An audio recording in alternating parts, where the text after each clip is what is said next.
Hi everybody, welcome back to our channel. In this tutorial, I'll show you the ways to make a Discord account on phone. To create a Discord account, you have to make sure to watch this video right till the end.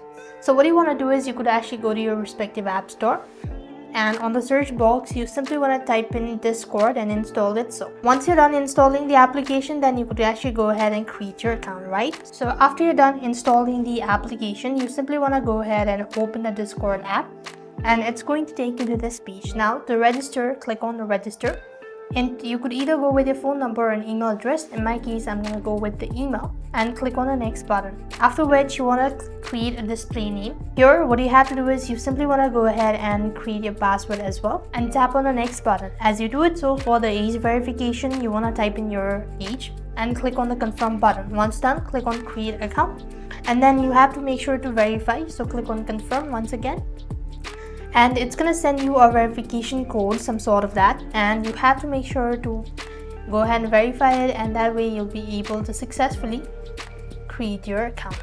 So that is how it works. I hope the video was helpful. Make sure to like, share and subscribe to our channel. Thank you for watching. See you in the next video.